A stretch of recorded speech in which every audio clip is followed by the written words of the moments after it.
नमस्कार। Designer news में एक बार फिर से आपका स्वागत है। मैं हूं डॉक्टर प्रतीक श्रीवास्तव और आप सुबह से लगभग 10 बजे से देख रहे थे भारत का सबसे बड़ा महा कवरेज सीधे अयोध्या से, जो डिजाइनर न्यूज आपको दिखा रहा था। अयोध्या की पल पल की खबरें, पल पल का घटनाक्रम, प्रधानमंत्री नरेंद्र मोदी और उनके साथ आप तमाम लाखों दर्शक साक्षी बने हैं उस महत्वपूर्ण क्षणों के, उस ऐतिहासिक पलों के, जब प्रधानमंत्री नरेंद्र मोदी जी ने आधारशिला रखी है, रामलला के भव्य मंदिर के निर्माण का शुभारंभ किया है आधारशिला रखकर, और उस ऐतिहासिक भव्य और दिव्य और विराट क्षणों के डिजाइनर न्यूज के दर्शक भी साक्षी बने हैं। और कितना विराट कार्यक्रम, कितना विराट उत्सव, और ये 500 वर्ष की संघर्ष यात्रा। और ये केवल मंदिर निर्माण का दिन नहीं है। आज का दिन इतना महत्वपूर्ण है कि इसे केवल मंदिर निर्माण के शुभारंभ का दिन नहीं माना जा सकता। ये दिन है भारतीय अंतर्मन के स्वाभिमान का दिन है, ये भारतीय शौर्य और पराक्रम का दिन है, ये भारतीय अभिमान का दिन है, ये हिंदू गौरव और हिंदू गरिमा का दिन है, ये सनातन संस्कृति के गर्व का दिन है। इतना महत्वपूर्ण दिन, और इस दिन पर प्रधानमंत्री जी की आधारशिला रखने के तुरंत बाद हमारे स्टूडियो में मौजूद हैं भारतीय जनता पार्टी के राष्ट्रीय महासचिव और लंबे समय तक जिन्होंने अयोध्या आंदोलन में भाग लिया, अपने बालपन से, अपनी युवाई, अपनी तरुणाई और अपना किशोरपन उन्होंने राम जन्मभूमि के संघर्ष को दे दिया था, संघर्ष में बलिदान कर दिया था। वे कैलाश विजयवर्गीय हमारे साथ मौजूद हैं और बहुत ही एक नए स्वरूप में वो हमारे साथ मौजूद हैं। खासतौर पर उनकी मूछें, जिस तरह से सुती हुई मूछें और ऐठी हुई मूछें हैं, वो बता रही हैं कि आज का दिन पहली बार उनको इस उनकी मूछों को हम इस रूप में देख रहे हैं, जो बता रही है कि आज का दिन शौर्य का दिन है, पराक्रम का दिन है, स्वाभिमान का दिन है, और ये एक सनातन संस्कृति का जो पताका है उसको फहराने का दिन है। कैलाश जी, आपका बहुत स्वागत है। धन्यवाद प्रतीक जी। कुछ संकेत देती हुई आपकी मूछें। मैं समझता हूँ कि हर सनातनी व्यक्ति को जो भगवान राम के प्रति आस्था रखता है, मोदी जी ने और अमित शाह जी ने ये अवसर दिया है कि अपनी मूछें ऐसी रखें, क्योंकि 500 ताव देने का ही दिन है। क्योंकि ये आज का दिन, जैसे आपने कहा कि ये सनातनियों के आत्म स्वाभिमान का दिन है। बाबर ने जब इस मंदिर को ढाया था तो उनकी इच्छा यही थी कि इस देश के राम के प्रति आस्था रखने वाले लोगों की आस्था को तोड़ना, उनका मनोबल गिराना, ये उस उद्देश्य उन्होंने गिराया था। और आज मैं समझता हूँ आस्था साफ दिख रही है, मनोबल बड़ा है, और हर भारतीय, हर सनातनी व्यक्ति, हर राम के प्रति, भगवान राम के प्रति आस्था करने वाला व्यक्ति अपने आप को गौरवान्वित महसूस कर रहा है। देश के प्रधानमंत्री और देश के गृह मंत्री को धन्यवाद दे रहा है कि हमने कसम खाई थी, सौगंध राम की खाते हम मंदिर वहीं बनाएंगे। उस कसम को पूरा होने का अवसर हमें आज दिया है उन्होंने। वो लोग जो पूछते थे कि नारे लगाते हो आप, रामलला हम आएंगे, मंदिर वहीं बनाएंगे, तारीख नहीं बताएंगे, तारीख भी बता दी भैया। जब हमने तारीख बताई, कांग्रेस कहती थी, हाँ कांग्रेस कहती थी, जब तारीख बता दी तो मुहूर्त ठीक नहीं, अब मुहूर्त भी निकालने लग गए वो। बताइए आप, ठाकुर साहब आजकल शादी ब्याह के और इसके मुहूर्त निकालने का काम कर रहे हैं। देखिए, उम्र दराज होने के बाद आदमी कैसा विस्मृत हो जाता है कि जो काम उसका नहीं है उसके ऊपर प्रतिक्रिया करता है। तो ये दुर्भाग्य का अवसर है। और फिर उसके बाद राम मंदिर के समर्थन में भी खड़ा हो जाता है। अच्छा है भगवान ने इस उम्र में उनको सद्बुद्धि दी। बहुत लंबे समय में जब 88-89 में ये आंदोलन चरम पर था, और उसके पहले जो प्रभात फेरियां निकलती थी या राम जन्मभूमि की जो शिला पूजन होती थी, जीवन अयोध्या से राम ज्योति आती थी, उसमें आपका क्या भूमिका होती थी? एक किशोर कार्यकर्ता के रूप में आपने, मैंने कहा कि आपने अपनी किशोराई, अपनी तरुणाई आपने इस आंदोलन को दी है। देखिए, संघ परिवार की ओर से कार्यक्रम आया था कि हमें घर घर जाकर और रामशिला पूजन करना। मुझे कुछ ऐसे इलाके दिए थे जहाँ पर हम लोग कभी घुस भी नहीं पाते थे। जैसे आपने सरवारा नगर का नाम सुना है। सरवारा नगर या तो कम्युनिस्टों का था या कांग्रेस का था, हम लोग कभी घुस ही नहीं पाते थे। मैं रामशिला लेकर गया तो लोगों ने बड़ा आश्चर्य से, अच्छा मैं भजन गाता था, रामायण के पाठ करता था। मैंने बहुत सारे सरवारा नगर में घरों में रामायण के पाठ किए। मैंने सबको सूचना दी कि भाई मैं रामशिला पूजन के लिए आ रहा हूँ आपके यहाँ। सब लोग आइए। तो उस बस्तियों में मैंने देखा कि जो सीपीएम के लोग थे वो पूजा कर रहे थे, कांग्रेस के लोग वो पूजा कर रहे थे, और एकदम फिर मुझे बस्ती दी गई रुस्तम का बगीचा। मैं रुस्तम का बगीचा गया, रुस्तम का बगीचे में भी बिल्कुल जनसंघ था नहीं, घुसने नहीं देते थे। मैं रामशिला लेके गया, वहाँ मेरे साथ के कार्यकर्ता पढ़ते थे, वो लोग साथ में गए मेरे। पूरे क्षेत्र के अंदर हमने रामशिला पूजन किया। लोगों को बड़ा आश्चर्य हुआ कि सरवारा नगर में भी इसने कर दी, रुस्तम के बगीचे में भी रामशिला पूजन कर दी। जहाँ जहाँ हमारी अप्रोच नहीं होती थी वहाँ हम रामशिला लेके गए और हमने पूजन करी। मुझे याद आता प्रतीक जी, उस वक्त एक एसपी हुआ करते थे, मैं नाम नहीं लूँगा, उनकी पत्नी का मेरे पास फ़ोन आया, कैलाश जी मेरी भी रामशिला करने की इच्छा है, पूजन करने की इच्छा। मैं उनके घर गया लेकर मैं नाम नहीं बताऊँगा, हालांकि वो तो रिटायर भी हो गया डीजी बनकर, पर फिर भी मैं लोगों की आस्था राम के प्रति इतनी ज़बरदस्त थी कि पूरा शहर राममय हो गया था। और आज जिस तरह से प्रधानमंत्री की जो बॉडी लैंग्वेज थी, जिस तरह से प्रधानमंत्री आज बात कर रहे थे, और जिस तरह से पूरा अयोध्या का ये जो पूरा राम मंदिर का निर्माण आरंभ है, जिस तरह से उसको भारतीय जनता पार्टी ने कैप्चर किया, और क्या ये एक तरह से एक रणनीतिक हिस्सा है कि एक संदेश देने का हिस्सा कवायद है, या ये एक बहुत बड़ा आंदोलन, चूंकि इस पूरे आंदोलन में भारतीय जनता पार्टी और संघ परिवार लगा हुआ है 1984 से,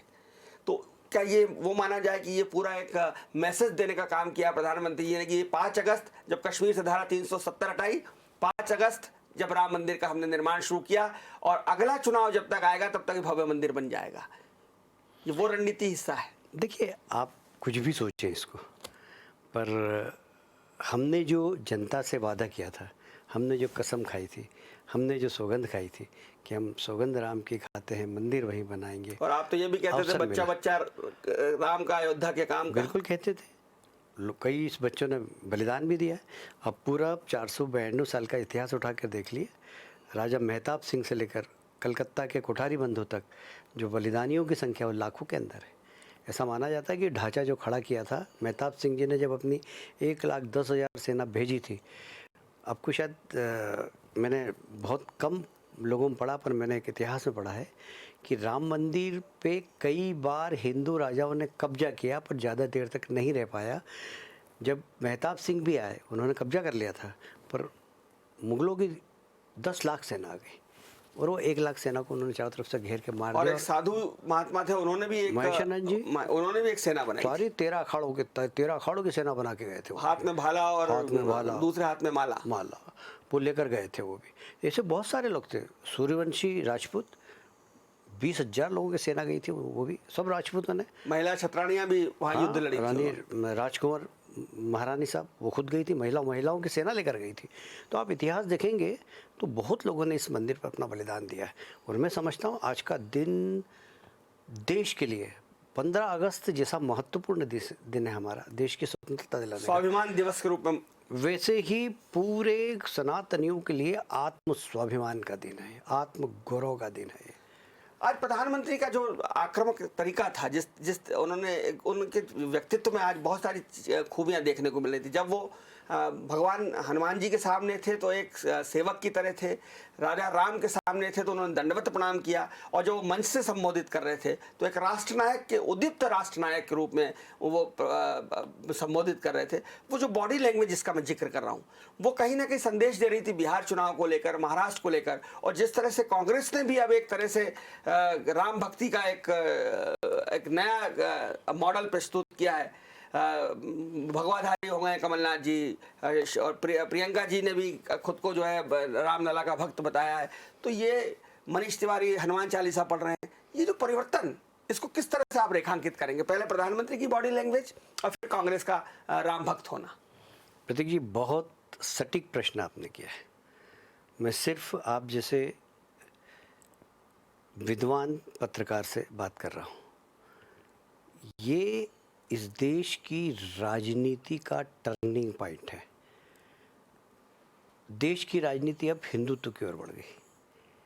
जो धर्मनिरपेक्ष शब्द, ये जो सांप्रदायिक शब्द, ये राजनीति के शब्दकोश से बाहर हो गया। अब मुझे लगता है कि आने वाला समय में ये प्रतिस्पर्धा होगी कि बड़ा हिंदू कौन, क्योंकि कांग्रेस ने भी कह दिया कि अरे हम तो राम मंदिर हम तो सिला दे रहे हैं, वॉल जो है भगवा हो गई सबकी। भगवा हो गई सब दूर की। और लोग पहली बार 76 ईयर में कांग्रेस कार्यालय में सुंदरकांड का पाठ हुआ। नहीं तो हमेशा रोज़ा अफ्तार ही होता था, कांग्रेस कार्यालय में कभी सुंदरकांड पहुंचा ही नहीं था, तो सुंदरकांड पहुंच गया। ये नई राजनीतिक दिशा की ओर बढ़ता हुआ कदम है, आप इसे छोटा मत मानिए। अब जो धर्मनिरपेक्ष और सांप्रदायिकता की बात करेगा वह राजनीति के मैदान से बाहर आ जाएगा, जैसे कांग्रेस अभी बाहर है। अब कांग्रेस अंदर आने के लिए हिंदुत्व की का राह पकड़ रही है। मैं समझता हूँ कि ये इस देश की राजनीति के लिए बहुत अच्छा है, शुभ कैलाश है। जी, वैसे देखा जाए तो ये सुप्रीम कोर्ट का फैसला है और पांचों न्यायमूर्तियों ने एक मत से फैसला राम जन्मभूमि न्यास के पक्ष में दिया है, रामलला को उसका जमीन का मालिक माना है। लेकिन इस फैसले तक पहुंचने में भारतीय जनता पार्टी, संघ, खासकर माननीय लालकृष्ण आडवाणी जी और उसके बाद प्रधानमंत्री नरेंद्र मोदी और अमित शाह की जो भूमिका है उसको भी आप रेखांकित किस तरह से करेंगे? देखिए, राम जन्मभूमि आंदोलन पहले राम जन्मभूमि मुक्ति आंदोलन चालू हुआ था, उसमें विश्व हिंदू परिषद और उससे जुड़े हुए लोग थे। फिर आडवाणी जी के नेतृत्व में उस आंदोलन को समर्थन दिया। वो आंदोलन मुट्ठी भर लोग चला रहे थे। जैसे ही आडवाणी जी ने इस आंदोलन को समर्थन दिया, सोमनाथ से अयोध्या तक की सोमनाथ से यात्रा अयोध्या निकाली। तक की यात्रा निकाली, ये जन आंदोलन बन गया।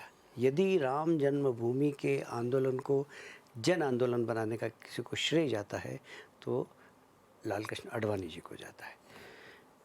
अब आप अमित शाह जी और नरेंद्र मोदी जी के, नरेंद्र मोदी जी शुरू से ही राम जन्मभूमि के प्रति उनका बहुत लगाव था, बहुत श्रद्धा थी और उन्होंने शायद मन में कसम खाई होगी कि मैं जब भी अब यहाँ पर आऊँगा जब यहाँ पर राम मंदिर का निर्माण होगा। और देखिए 28 साल बाद 28 साल बाद, और देखिए भगवान राम ने उनको प्रधानमंत्री बना के अपने क्योंकि वो दरवाजे 28 साल बुलाए। पहले मुरली मनोहर जोशी जी की एक यात्रा लेकर वहां पहुंचे थे और वो गढ़ी तक तो गए थे, हनुमान गढ़ी तक, तिरंगा यात्रा लेकर गए, लेकिन वो जन्म स्थान पर नहीं गए थे, रामलला के मंदिर नहीं गए थे, हनुमान गढ़ी से ही लौट गए थे। लौट गए थे।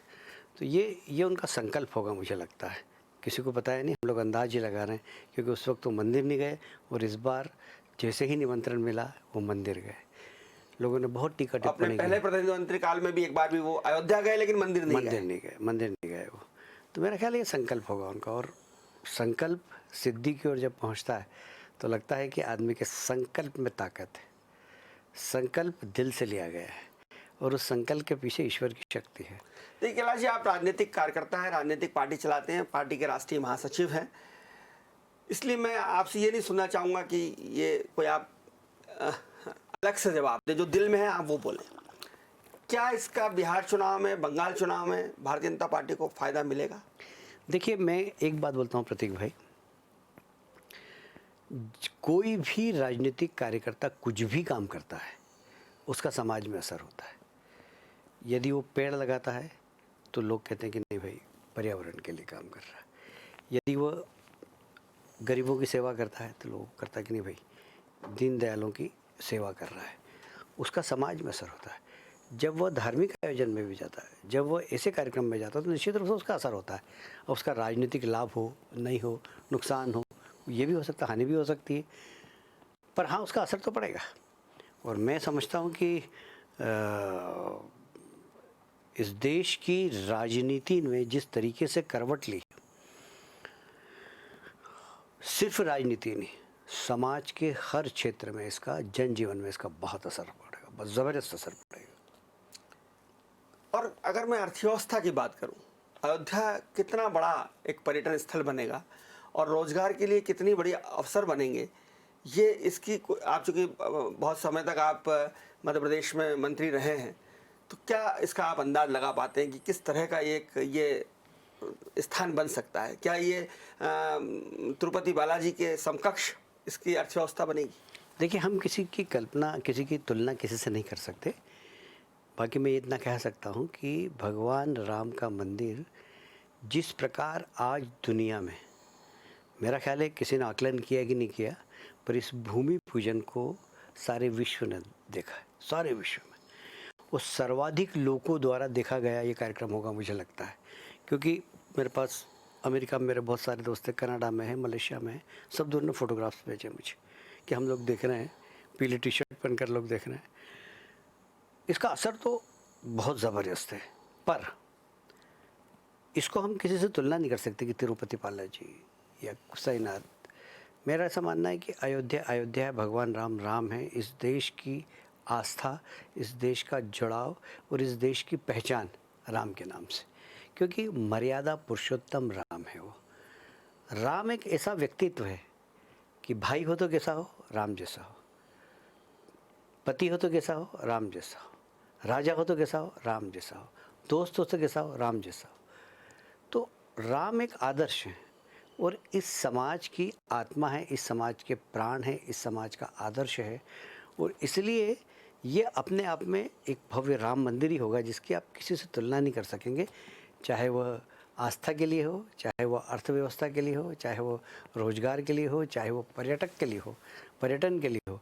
जो भी हिंदुस्तान आएगा वो एक बार राम मंदिर जरूर जाएगा। भारतीय संविधान जो भारत की मूल आत्मा है, उसकी प्रस्तावना ये कहती है कि एक धर्मनिरपेक्ष, एक पंथ निरपेक्ष राष्ट्र की कल्पना करती है, एक पंथ निरपेक्ष सरकार की कल्पना करती है।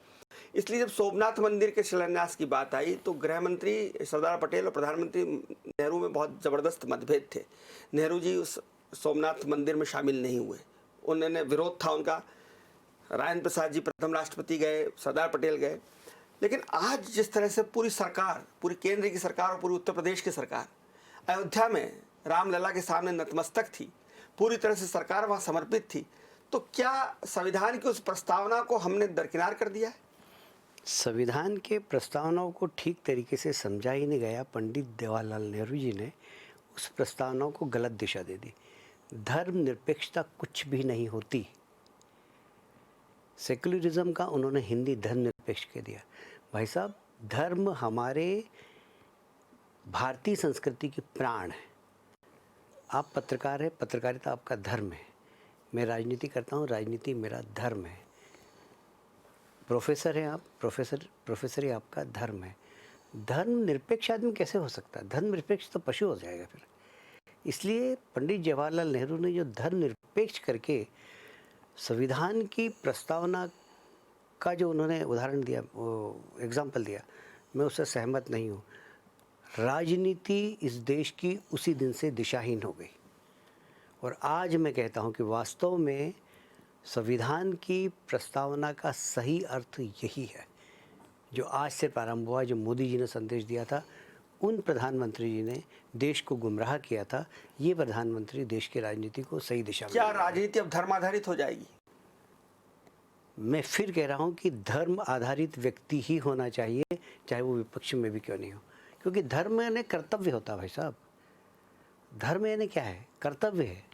राजनीति मेरा धर्म है, मतलब राजनीति मेरा कर्तव्य है, उसके साथ मुझे काम करना है। पत्रकारिता आपका धर्म है, आपका कर्तव्य है। तो धर्म निरपेक्ष की आप बात नहीं कर सकते, कर्तव्य निरपेक्ष की आप बात नहीं कर सकते। सबको धर्म परायण होना पड़ेगा, कर्तव्य परायण होना पड़ेगा। इसलिए धर्म आधारित समाज होना चाहिए। सिर्फ आप राजनीति की क्या बात कर रहे हैं? समाज पूरा धर्म आधारित होना चाहिए। एक संशय अल्पसंख्यक समुदाय के मन में है। 25 करोड़ के करीब मुसलमान इस देश में रहते हैं, 1-2 करोड़ ईसाई इस देश में रहते होंगे। उनके आज की जो घटनाक्रम है, जिस तरह से भगवामय पूरा देश हो रहा है, जगह जगह भगवा झंडे लग रहे हैं, जिस तरह से आपने कहा कि पीली टी शर्ट, केसरिया टी शर्ट लोग देख रहे हैं, उस अल्पसंख्यक समुदाय के मन में कहीं डर है, कहीं संशय है। उसको लग रहा है कि भाई आज अयोध्या, कल काशी, परसों मथुरा, इस सिलसिला कब रुकेगा, कहाँ रुकेगा? क्यों रुकना चाहिए, मैं आपसे पूछना चाहता हूँ। और क्यों डरना चाहिए मुस्लिम भाइयों को? मुस्लिम भाइयों को बिल्कुल नहीं डरना चाहिए। भारत को, हिंदू धर्म को समझने की कोशिश करना चाहिए सबको। देखिए, इस दुनिया के अंदर सबसे पहली मस्जिद बनी थी तो केरल में बनी थी, और हिंदू राजा ने बनाई थी। हिंदुओं ने हमेशा सबको अपनाने की कोशिश की है। जब ईरान के अंदर कट्टरपंथियों ने पारसियों को भगाया था वहाँ से, तो पारसियों को शरण देने वाला हमारा देश था। हमने हूण को शरण दी, हूण आयशा का है हमारे यहाँ, सब हम पे समा गए हैं। और इसलिए हम कभी भी किसी भी उपासना पद्धति के विरोधी नहीं है। पहली बात तो ये बहुत अच्छी तरीके से समझ लेना चाहिए। दूसरी बात, इस देश के अंदर 20 करोड़ मुस्लिम भाई हैं। मैं आपके चैनल के माध्यम से जितने भी मुस्लिम भाई सुन रहे हों, वो अपने 5 पीढ़ी, 6 पीढ़ी, 7 पीढ़ी पहले के अपने पूर्वजों को तो देखे जरा, कौन थे। अधिकांश 90% इस देश के मुस्लिमों के पूर्वज रामलाल, पन्नालाल, हीरालाल ही हैं। ये जो इस मुगलों की बर्बरता के कारण तलवार के बल पर जनेऊ काट कर जो इस्लाम धर्म को कबूला गया, वो मुस्लिम भाई हमारे पास। तो हम तो इन्हें मानते कि हमारे भाई हैं, ये हमारे वो भाई हैं जो हमसे बिछड़ गए। हम मुस्लिम को कभी अलग नहीं मानते। अब इनको कैसे अपने मिलाएंगे? हम तो विश्वास करते हैं, उन्हें भी विश्वास करना चाहिए। वो अपने कट्टरपंथियों के चक्कर में नहीं पड़े। हिंदू धर्म बहुत ही लिबरल धर्म है, बहुत सहज और सरल धर्म है। यहाँ हमारे यहाँ किसी भी धर्म के प्रति अनादर नहीं है, सब धर्म का सम्मान करना, ये हमारी परंपरा के अंदर है। बाबरी ढांचा गिरा 6 दिसंबर 1992 को, उसके बाद बॉम्बे बम कांड हुआ। बाबरी ढांचे की क्रिया की प्रतिक्रिया थी। आज राम मंदिर का शिलान्यास हुआ है। आतंकवाद अभी खत्म नहीं हुआ है। दुनिया के बहुत सारे आतंकवादी संगठन और बहुत सारे आतंकी देश भारत के इस घटनाक्रम को बहुत बारीकी से देख रहे हैं। हमारी क्या तैयारी है? सबसे पहले तो मैं कहूँगा कि हमारी को सरकार अपनी तैयारी करेगी, पर समाज को अपनी मानसिकता बनाना चाहिए। आतंक के खिलाफ पूरे देश को एक होना चाहिए, चाहे वो हिंदू हो चाहे मुसलमान हो। आतंक के खिलाफ मुस्लिम भाइयों को भी खड़े होकर आतंकवादियों का विरोध करना चाहिए। जिस दिन मुस्लिम समाज आतंकवादियों के विरोध में खड़ा हो जाएगा, जो थोड़ी सी हिंदू और मुस्लिम के बीच में खाई वो भी समाप्त हो जाएगी। क्यों हमें आतंक का समर्थन करना चाहिए? क्यों हमें कट्टरपंथियों का समर्थन करना चाहिए? मुस्लिम भाई इसके ऊपर विचार करें। और इसलिए मुझे ऐसा लगता है कि यदि हम एक दूसरे को समझेंगे तो कभी भी कटुता नहीं होगी। क्योंकि आज ही के दिन पाकिस्तान का अपना नया नक्शा बनाना, चीन का गलवान में से सीमा से पीछे से सीमा नहीं हटना, और हमारे यहाँ मंदिर के निर्माण की शुरुआत होना। बहुत सारे जो देश हैं, जो इस्लामिक कंट्रीज़ हैं, वो इस पूरे घटनाक्रम से कहीं ना कहीं तिलमिलाए हुए हैं। अंतर्राष्ट्रीय स्तर पर भी हमको इस घटनाक्रम के प्रभाव को देखना होगा। आप उसकी किस तरह से मीमांसा करते हैं? मैं समझता हूँ कि आपके प्रश्न से मैं सहमत नहीं हूँ। सारे इस्लामिक राष्ट्र नहीं, 90% इस्लामिक राष्ट्र इसे हमारे देश की आंतरिक लड़ाई मानते हैं। वो इस्लाम विरोधी नहीं मानते। 90% देश, चाहे वो दुबई हो, चाहे वो सऊदी अमीरात हो, ये सारे लोग भारत के साथ खड़े हुए, मोदी जी के साथ खड़े हुए, मोदी जी की कूटनीति के समर्थन में ये लोग खड़े हुए हैं। एक समय था कि कूटनीति में भारत हमसे आगे होता था, क्योंकि सारे इस्लामिक राष्ट्र उसके पीछे खड़े हो जाते थे। आज प्रधानमंत्री जी की सफल विदेश नीति के कारण 90% मुस्लिम राष्ट्र भारत के साथ खड़े हुए हैं। और इसलिए अब वो बात नहीं है। जहाँ तक आतंकवादियों का सवाल है, हम मानते हैं मुट्ठी भर आतंकवादी हैं, पर वो देश को प्रभावित करते हैं, दुनिया को प्रभावित करते हैं। वो सब बिखरे हुए हैं, और वो लोग सिर्फ हमारे देश के लिए थ्रेड नहीं है, बहुत सारी दुनिया के लिए थ्रेड है। वो अमेरिका के लिए थ्रेड है, वो ब्रिटेन के लिए थ्रेड है। उनके खिलाफ सारी दुनिया है, और यहाँ के भी सारे देश को 130 करोड़ जनता को उनके खिलाफ होना चाहिए, ऐसा मेरा मानना है। शरद पवार कह रहे हैं कि कोरोना से लड़ने की ज़रूरत है, आप मंदिर बना रहे हो। स्वर्णम स्वामी कुछ और कह रहे हैं। क्या कहीं ना कहीं इस बात को लेकर मतभेद है कि ये जो समय था, ये मंदिर निर्माण की आधारशिला रखने के लिए ठीक नहीं था? देखिए, देश चलता है, दुनिया चलती है, थमना नहीं चाहिए, रुकना नहीं चाहिए, गतिशील होना चाहिए समाज को। कोरोना आ गया तो क्या हम घर में बैठ जाएंगे? कोरोना के माध्यम से भी, कोरोना है तो भी हमें देश को आगे बढ़ाना है, देश को चलाना है। आज तकनीकी के माध्यम से पूरी दुनिया में हम लोग बात कर रहे हैं। संगठन की हमारी वर्चुअल की रोज़ 4-5 बैठकें होती है। अभी तक कम से कम जब से कोरोना लगा है, जब से 500 बैठक में वर्चुअल रह चुका हूँ, जिसमें मेरी देश भर में लोगों से बात हुई है। तो ये हम रुक नहीं सकते। देखिए, भारत बहुत बड़ा देश है, 130 करोड़ पॉपुलेशन का देश। वहाँ हम थम नहीं सकते, रुक नहीं सकते, हमें चलना है और जो जो सामने काम दिख रहे हैं उसे करना है। अब आप कोरोना है इसलिए राम मंदिर नहीं बनेगा, कोरोना है इसलिए ये नहीं होगा, सब होगा, शादी ब्याह भी होंगे, तरीका छोटा हो जाएगा। कोरोना है तो शादी क्यों की? अरे भाई ये तो सब चल रही, गतिशील समाज होना चाहिए। और इसलिए ये सोच बहुत छोटी सोच है कि कोरोना है तो राम मंदिर भी बना तो उसमें कोरोना के में कौन सी रुकावट आ गई? और कोरोना उसमें क्यों रुकावट करेगा? ठीक है, कोरोना के प्रोटोकॉल का पालन किया। आज अयोध्या में पैर आज रखने अगर की जगह नहीं होती, अगर कोरोना नहीं होता तो लाखों लोग वहाँ होते। पैर रखने की जगह नहीं होती सब अयोध्या के अंदर।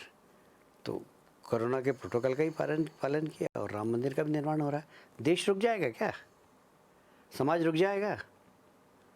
कैसे प्रश्न करते हैं शरद पवार? मुझे समझ में नहीं आता। इसलिए कोरोना भी रहेगा, हम भी रहेंगे और देश भी आगे बढ़ेगा और सबको आगे बढ़ाएंगे। ये हमारा विश्वास है और ये हमारा संकल्प है। राम मंदिर तो बनना शुरू हो गया, बन भी जाएगा, रामराज कब आएगा? देखिए, प्रश्न आपने बड़ा अच्छा किया है। मेरा ऐसा मानना है कि कहीं ना कहीं से शुरुआत होती है। मैं 2014 के पहले के अखबारों की तरफ आपका ध्यान आकर्षित करना चाहता हूँ। मनमोहन सिंह जी प्रधानमंत्री थे, यूपीए की सरकार थी। आप पूरे उस समय के फ्रंट पेज देखिए, आप तो उस समय प्रिंट मीडिया में से शायद मेरा ख्याल है, फ्रंट पेज आता था 2G घोटाला, 3G घोटाला, फलाना घोटाला, ढीमका घोटाला, ऊपर से घोटाला था। आप तो पत्रकार हैं, बहुत वरिष्ठ पत्रकार हैं। मोदी जी के सत्ता संभालने के बाद बताइए, एक भी कोई घोटाला केंद्र सरकार के ऊपर किसी ने आरोप लगाया क्या? साफ है कि ये उस दिशा में बढ़ता हुआ कदम है। ऊपर से गंगोत्री से गंगा पवित्र होना चाहिए। सब लोग कहते हैं गंगोत्री से गंगा पवित्र है। अब धीरे धीरे बहेगी बहेगी, इधर राम मंदिर बनेगा, इधर गंगा नीचे आएगी। तो रामराज क्यों बढ़ेंगे? कलकत्ता में इस गंगा को आपका पवित्र करने वाले हैं। सबसे आखिर में गंगा कलकत्ता ही पहुँचती है। बताते हैं वहाँ सबसे ज़्यादा गंदी है गंगा, दूषित है, प्रदूषित है। तो कलकत्ता में इस गंगा को आपका पवित्र करने वाले हैं। देखिए, हमारी शुरुआत विधानसभा चुनाव से हो जाएगी। आने वाला विधानसभा चुनाव माइलस्टोन होगा भारतीय जनता पार्टी के लिए और बंगाल के लिए भी, बंगाल के विकास के लिए भी, बंगाल की अराजकता के खिलाफ भी, बंगाल की हिंसा के खिलाफ भी। अगला विधानसभा चुनाव जो कि अप्रैल मई में होने वाला है, वह एक माइलस्टोन है और हमें विश्वास है कि हम सरकार बनाएंगे और वहाँ राजनीतिक शुद्धिकरण होगा, ये मेरा विश्वास है। देखिए, विश्व हिंदू परिषद की जो स्थापना हुई थी 84 के आसपास, जब संघ ने अशोक सिंघल जी को विश्व हिंदू परिषद का दायित्व देकर अपने से संघ के उससे बाहर निकालकर विश्व हिंदू परिषद की जिम्मेदारी दी, और उसका सबसे बड़ा उद्देश्य ये था विश्व हिंदू परिषद का कि राम जन्मभूमि को मुक्त कराना और वहाँ एक मंदिर का निर्माण करवाना। मैं समझता हूँ वो काम आज पूरा हो गया है। राम जन्मभूमि मुक्त हो गई है, सुप्रीम कोर्ट के आदेश से राम जन्मभूमि के मंदिर का निर्माण शुरू हो गया है। अब विश्व हिंदू परिषद में जो तमाम साधु संत हैं, उसमें से कुछ को आपने सन्यासियों को सांसद बना दिया, मंत्री बना दिया, मुख्यमंत्री बना दिया। अब ये विश्व हिंदू परिषद की क्या भूमिका होगी, क्या कल्पना आप करते हैं विश्व हिंदू परिषद के लिए? देखिए प्रतीक जी, पूरा इतना बड़ा समाज सरकार के भरोसे नहीं चलता है। समाज को नियंत्रण करना चाहिए समाज को ही, समाज ही समाज को नियंत्रण करता है। और इसलिए इस प्रकार की संस्थाएं समाज के अंदर जो बुराइयां हैं उसके लिए, उसको समाप्त करने के लिए आंदोलन करने वाली संस्थाएं चाहिए। बहुत सारी बुराइयां हमारे समाज के अंदर है। हम देखिए, कई परंपरा हैं, पर्दा प्रथा, दहेज प्रथा, बच्चों का विवाह, बाल विवाह, ये सब हमारे यहाँ की कुप्रथा हैं समाज के अंदर।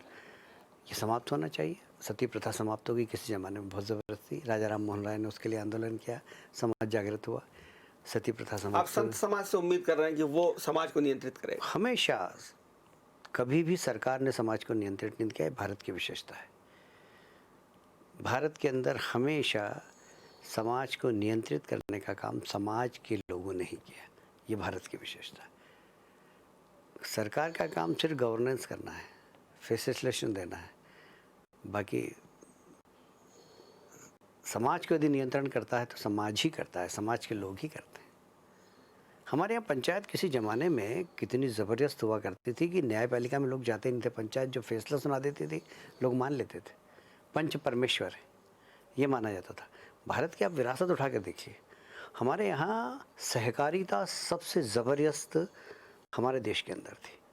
आज भी गांव में आप जाएंगे, किसी के यहाँ शव यात्रा, किसी के यहाँ डेथ हो गई, लोग अपने अपने घर से लकड़ी ले जाते हैं एक एक निकाल के, आपस में बात नहीं करते हैं। गांव के ऐसे लोग हैं जो आपस में बात नहीं करते हैं। गोलियां चली एक दूसरे परिवार के, पर उस परिवार में किसी की डेथ हो जाती है तो ये परिवार वाला अपने घर से लकड़ी लेके उसका अंतिम संस्कार में जाता है। ये गांव की परंपरा है। यदि उसकी बेटी की शादी है तो जाएगा और लिफाफा दे के आ जाएगा, पत्रिका मिले या नहीं मिले। वो लिफाफा देने का कारण ये है कि उस बेटी के विवाह में मेरा भी योगदान है। ये जो सहकारिता वाला समाज है हमारा, ये कभी भी सरकार के भरोसे नहीं रहा। उस समय कभी मुख्यमंत्री कन्यादान योजना नहीं होती थी, गांव के लोग हर कन्या की शादी करते थे। ये हमारे समाज की विशेषता है और इसलिए हमेशा भारतीय समाज में भारतीय समाज के लोगों ने ही समाज को नियंत्रित किया है। गवर्नमेंट ने फैसिलिटीज़ दी है। देखिए, ये तो आप मानेंगे कि 89 में जब ये आंदोलन शुरू हुआ, शबाब पे था, आप पहली बार विधायक बने। 92 में पटवारी की सरकार चली गई क्योंकि ढांचा गिर गया था। 93 में फिर चुनाव हुए, इंदौर से 8 सीट आप लोग फिर से जीते, आप दूसरी बार विधायक बने और 8 सीट इंदौर की जो है वो भारतीय जनता पार्टी को मिली। और 84 में जो इस पार्टी के 2 सांसद थे, वो 89 में 3 राज्यों में सरकार बनाती है और 93 में भले ही आप हार गए हो, लेकिन उसके बाद भी बहुत सारे राज्यों में सरकार बनती रही और आज ये स्थिति है कि आप लगातार 2 बार से स्पष्ट बहुमत पा रहे हैं। तो कहीं ना कहीं राम आपके लिए फलदायी तो रहे हैं, राम आपके लिए आशीर्वाद दाता तो रहे हैं, आपको फर्श से उठाकर अर्श पर पहुंचा दिया है। तो आप क्या इस राम के जरिए अपनी राजनीतिक नैया और पार कराना चाहती हैं, आप और आपकी पार्टी? देखिए, राम तो हर व्यक्ति को अर्श से, फर्श से लेकर अर्श तक पहुंचा सकता है। राम नाम में ही इतनी ताकत है। सिर्फ भारतीय जनता पार्टी नहीं, कोई भी राम का नाम लेगा वो तर जाएगा। राम भारतीय जनता पार्टी के नहीं, राम सबके हैं। आज प्रधानमंत्री जी ने बड़ा सही कहा कि राम सबके हैं और राम सब में है। कोई भी व्यक्ति उसके अंदर राम है। हमारे कहा गया आत्मा ही परमात्मा है, तो वो आत्मा परमात्मा वो जानवर की है, वो भी परमात्मा है। किसी की भी आत्मा हो परमात्मा है। इसलिए ये पूरा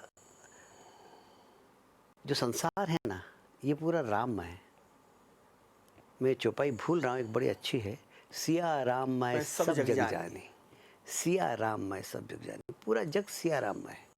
और इसलिए मुझे लगता है कि भारतीय जनता पार्टी ने यदि राम मंदिर का मुद्दा उठाया तो इस देश की आवश्यकता थी, इस समाज की आवश्यकता थी। लोगों ने हिंदू समाज की आवाज़ को धर्मनिरपेक्षता के नाम पर दबाने की कोशिश की थी और हमने कहा था कि धर्मनिरपेक्षता यह इस देश का पहचान नहीं है और ये सेकुलर का सही हिंदी शब्दांश भी नहीं है। ये हमने कहा और आज ये सिद्ध भी हो गया। और मेरा ऐसा मानना है कि मैं फिर इस बात को दोहराना चाहता हूँ कि वो प्रधानमंत्री थे जिन्होंने धर्मनिरपेक्षता के नाम पर राजनीति को गलत दिशा दी थी। ये प्रधानमंत्री है जिन्होंने सेक्युलर शब्द को पंथ निरपेक्ष बताकर सही दिशा दी है। और यही कारण है कि जब लोग सोमनाथ के मंदिर में उस समय के प्रधानमंत्री नहीं गए, आज प्रधानमंत्री गए, विपक्ष के लोगों ने राम मंदिर के लिए बधाई दी। जो राम के अस्तित्व को नकारते थे, जो कहते थे कि कल्पना है, कवि की कल्पना, कवि की कल्पना है, वो राम सेतु की भी कल्पना मानते थे, पर अब वो लोग भी कह रहे हैं। इसका उदाहरण है प्रियंका जी का कल का ट्वीट, उसका उदाहरण है आपने बताया कि सुरजेवाला हनुमान चालीसा पढ़ रहे हैं। तो ये सब कमाल कैसे हुआ? इसलिए कि देश के प्रधानमंत्री ने बताया कि धर्मनिरपेक्ष इस देश की पहचान नहीं, पंथ निरपेक्ष इस देश की पहचान है और धर्म कर्तव्य है और कर्तव्य हर व्यक्ति को करना चाहिए। 5 अगस्त भारतीय सनातन संस्कृति और हिंदू स्वाभिमान दिवस है, आपको लगता है? 100%। 5 अगस्त 15 अगस्त जैसे हम मनाते हैं, वैसे हर वर्ष 5 अगस्त इस देश का स्वाभिमान दिवस के रूप में मनना चाहिए, ऐसी मेरी मान्यता है। बहुत धन्यवाद कैलाश विजयवर्गीय। आप देख रहे थे कैलाश विजयवर्गीय जी को, जो बता रहे थे कि भारत का पूरा समाज जो है वो स्वयं अपने से संस्कारित होता है, अपने से नियंत्रित होता है। कोई सरकार समाज को नियंत्रित नहीं कर सकती। और उन्होंने माना कि आज का दिन बहुत बड़ा दिन था, क्योंकि आज ही के दिन अगर कश्मीर से धारा 370 हटी थी तो आज ही के दिन राम मंदिर के निर्माण का शुभारंभ हुआ है। ये स्वाभिमान का दिन है, ये गौरव का दिन है। निश्चित रूप से आज का दिन बहुत महत्वपूर्ण है। इस विराट और दिव्य और भव्य मंदिर निर्माण की शुरुआत हुई है। 500 वर्षों की जो लड़ाई थी, 500 वर्षों का जो युद्ध था, जिसमें अनेक लड़ाइयाँ हर कालखंड में हुई हैं, उन लड़ाइयों में एक अंतिम विजय के रूप में आज आधारशिला प्रधानमंत्री नरेंद्र मोदी जी ने अयोध्या में रखी है, एक दिव्य और भव्य मंदिर के निर्माण की। हम उम्मीद करते हैं कि ये मंदिर शीघ्र बनेगा और शीघ्र बनने के बाद न केवल ये मंदिर दर्शनीय होगा, स्तुत्य होगा, पूजनीय होगा, बल्कि पूरी दुनिया में एक पर्यटन स्थल के रूप में भी ये मंदिर स्थान पाएगा। और लोग, दुनिया भर के लोग इस मंदिर को देखने, यहाँ के दर्शन करने और राम का नाम लेने के लिए आएंगे। हम ये मानते हैं कि राम का नाम सबसे बड़ा है और राम के नाम से ही सब काम शुभ हो जाते हो। तो ये तो राम का काज था, इसलिए सब कुछ शुभ होगा, सादो सादो होगा, अच्छा होगा। देखते रहिए डिजाइनर न्यूज़। खबरों का सिलसिला जारी रहेगा। ब्रेक के बाद हम तुरंत हाजिर होंगे कुछ नई और ताज़ा तरीन खबरों को लेकर। देखते रहिए डिजाइनर न्यूज़। धन्यवाद।